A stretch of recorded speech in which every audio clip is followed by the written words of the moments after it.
Napipilitan ng magwag munang magtanim ang ilang magsasaka dahil sa mahal na langis na kailangan para sa patubig.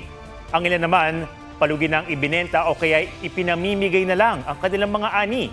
May report si Ian Cruz. Ngayong tag-init, higit na kailangan ang patubig sa mga pananim.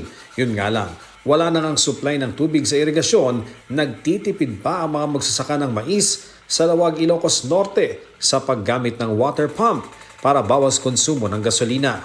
Super hirap sir sa sitwasyon natin ngayon. Talagang yung dati-rati na ginagamit namin na 10 liters lang nagiging doble na. Ang ibang araw sa kanila, hindi na muna magtatanim. Ang magsasaka namang si Arnold, hindi na raw alam kung paano makakabangon sa pagtatanim ng gulay sa La Trinidad, Benguet. Mula kasi sa patubig hanggang sa pagde-deliver ng ani, gumagamit sila ng diesel. Kasi minsan wala nang natitira Nakakakaba kasi hindi mo alam kung saan ka kukuha ng pagkain. Sa La Trinidad Vegetable Trading Post, marami ang binabagsak na gulay pero matumal ang benta. Ibinyahin ng may 5 oras itong mga pechay na ito mula sa farm doon sa bayan ng Mangkayan. At nasa 2 gabi na raw yung magsasaka na nagdala nito dito sa trading post pero hindi pa rin nabibili itong kanyang mga dalang gulay.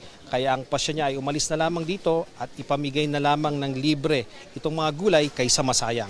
Talagang nakakapadurog ng puso kasi sa lahat kung isipin mo yung sayang, di ba? Si Jesse James, bagsak presyo ibinebenta ang repolyo na 8 pesos na lang kada kilo. Para at least mabili, makain ng mga taong kahit mabili ng mura ganyan.